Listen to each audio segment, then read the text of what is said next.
Shalom, berjumpa lagi dalam Renungan Harian HKBP Maranatha Rawalumbu pada hari ini Kamis 24 September 2020. Sebelum kita menikmati firman Tuhan, marilah kita berdoa. Kasih karunia dan damai sejahtera dari Tuhan Allah Bapa kita dan dari anaknya Tuhan Yesus Kristus menyertai kamu sekalian. Amin. Saudara-saudara, firman Tuhan pada hari ini terambil dari surat Paulus yang pertama kepada jemaat Korintus atau 1 Korintus pasalnya yang pertama ayatnya yang ke-27. Saya akan bacakan untuk kita semua demikian firman Tuhan. Tetapi apa yang bodoh bagi dunia dipilih Allah untuk memalukan orang-orang yang berhikmat, dan apa yang lemah bagi dunia dipilih Allah untuk memalukan apa yang kuat. Saudara-saudara, pernah ada satu kisah singkat tentang dua orang yang berupaya untuk memenangkan satu sayembara dari raja. Satu orang yang mengikuti sayembara adalah seorang pria yang bertubuh tegap, tinggi dan badannya besar, ya kira-kira seperti pesumo lah. Dan satu orang lagi seorang pemuda yang kurus, ceking, krempeng, kecil badannya dan tidak terlalu tinggi. Dan lomba ini adalah lomba ketangkasan.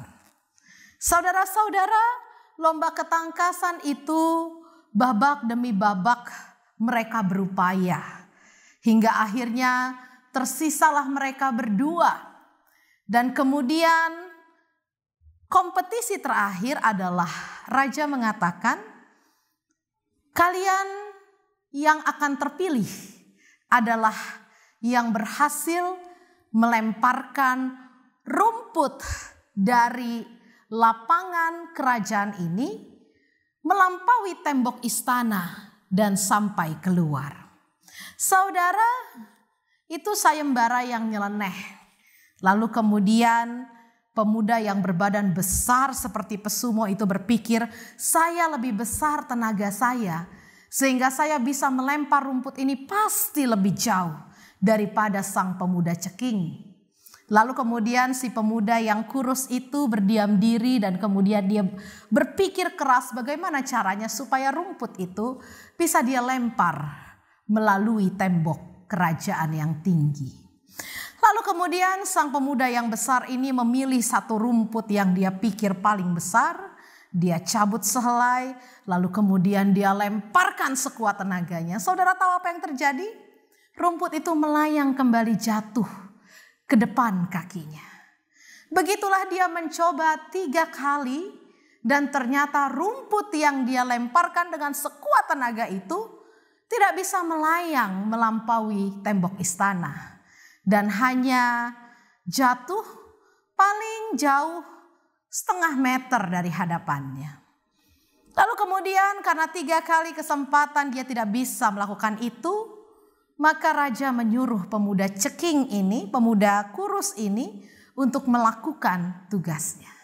Rupanya sementara menunggu sang pemuda yang besar, si pemuda kurus ini sudah mengumpulkan cukup banyak rumput. Lalu kemudian dia ikat jadi satu rumput itu sehingga rumput itu menjadi berat. Dan kemudian setelah berat, kemudian dengan sekuat tenaga dia mencoba melemparkan ikatan rumput itu melampaui tembok istana. Dan ternyata saudara, usahanya berhasil. Usahanya berhasil karena rumput itu cukup berat dan cukup stabil untuk dilemparkan keluar tembok. Orang-orang yang berharap pada pemuda yang gemuk, besar, dan tampaknya kuat itu menjadi kecewa. Karena pemenang sayembara adalah pemuda yang kurus, yang dianggap orang tenaganya lemah, yang dianggap orang tidak mampu bersaing. Saudara, firman Tuhan mengingatkan kita pada cerita tersebut, mengingatkan kita pada firman Tuhan ini. Bahwa Tuhan memilih orang-orang, kalau kita lihat siapa sih orang pilihan Tuhan? Oke, boleh ada 1-2 yang badannya besar, yang perawakannya bagus seperti Saul mungkin.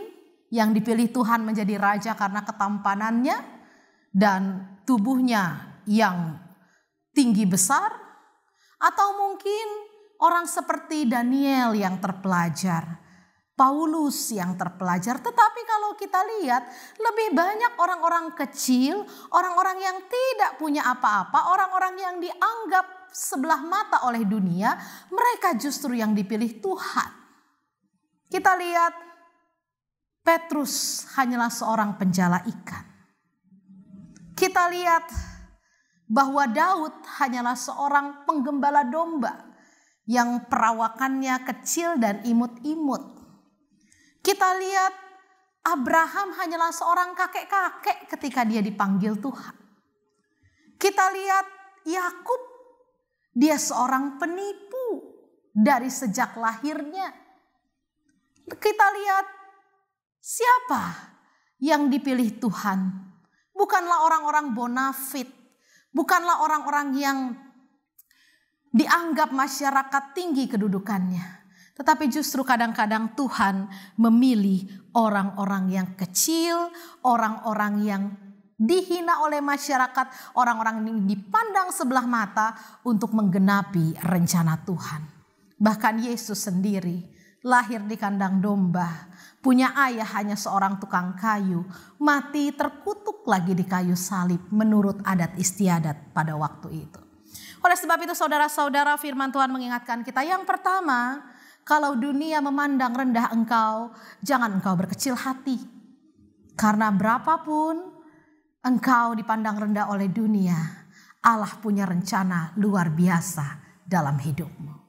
Jikalau engkau taat kepada Tuhan, mengikuti firman Tuhan. Dan satu sisi, jikalau kita merasa kita punya kedudukan, kita merasa punya kehebatan, kita merasa punya kepintaran, kecantikan, kekayaan, hei, jangan sombong. Karena Tuhan tidak memerlukan itu dari saudara. Tuhan tidak perlu ketampananmu, Tuhan tidak perlu hartamu, Tuhan tidak perlu kepintaranmu. Yang Tuhan perlu hanya satu. Apa itu? Hatimu. Hati yang mau kita beri untuk kemuliaan nama Tuhan. Oleh sebab itu saudara-saudara, mari saat ini kita ditegur oleh firman Tuhan. Jangan sampai kita menjadi orang-orang yang pongah, yang akhirnya tersingkir oleh orang-orang kecil yang Tuhan pakai secara luar biasa. Tapi baiklah kita merasa, Tuhan, aku tidak ada apa-apa di hadapan-Mu. Pakailah aku seturut dengan kehendak-Mu.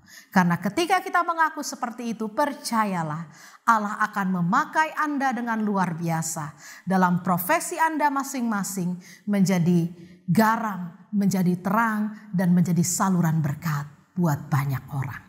Amin. Kita berdoa. Bapa di sorga, kami mengucap syukur dan terima kasih kalau pada hari ini kami diingatkan bahwa sesungguhnya ketika kami Tuhan percayakan dengan ketampanan, kecantikan, kepintaran, dan juga harta duniawi, pangkat, jabatan, janganlah kami menjadi sombong. Tetapi ketika kami juga Tuhan tidak percayakan apa-apa secara hak milik di dunia ini, mungkin kami miskin, mungkin wajah kami pas-pasan, mungkin kami orang yang dianggap lemah oleh orang-orang di sekitar kami. Kami juga tidak usah minder dan kecil hati. Karena sungguh firman Tuhan mengatakan bahwa Tuhan memakai orang-orang kecil itu menjadi besar di hadapan Tuhan, besar di hadapan dunia ini, bukan karena kebisaannya, tetapi karena kasih karunia Tuhan atas dirinya. Oleh sebab itu Tuhan, kami mau menjadi orang-orang kecil di hadapan Tuhan, orang-orang kecil yang setia melaksanakan firman-Mu. Orang-orang kecil, orang-orang lemah di hadapan Tuhan, yang mau hanya bergantung pada kasih setia dan kebesaran-Mu. Sehingga dengan kasih setia dan kebesaran-Mu, Engkau memakai kami menjadi terang, menjadi garam, dan berkat bagi sesama kami. Berkatilah jemaat-Mu yang menikmati renungan harian pada hari ini. Tuhan berkati kehidupan mereka, berikan kesehatan, jauhkan kami daripada segala sakit penyakit, terutama ancaman pandemi virus corona. Bagi kami yang telah terlanjur sakit, terpapar, ataupun Tuhan, kami yang berbeban berat, Tuhan berikanlah kami kesembuhan, bukan hanya secara jasmani tetapi terlebih secara rohani. Tuhan berikanlah panjang umur, kesehatan kepada kami semua. Berkati pekerjaan kami supaya melaluinya Tuhan menghadirkan berkat-berkat jasmani dalam hidup kami. Berkati yang studi, Tuhan berikan kepintaran. Yang berumah tangga, Tuhan berkati rumah tangga kami. Yang merindukan pasangan hidup, merindukan keturunan, Tuhan jawab dan berikan sesuai dengan kasih-Mu kepada kami.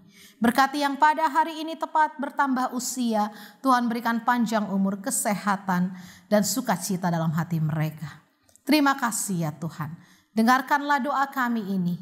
Dalam Kristus Yesus kami berdoa. Anugerah Tuhan kita Yesus Kristus, kasih setia dari Allah Bapa dan persekutuan dari Roh Kudus, itulah yang menyertai engkau pada hari ini sampai selama-lamanya. Amin. Shalom, Tuhan Yesus memberkati.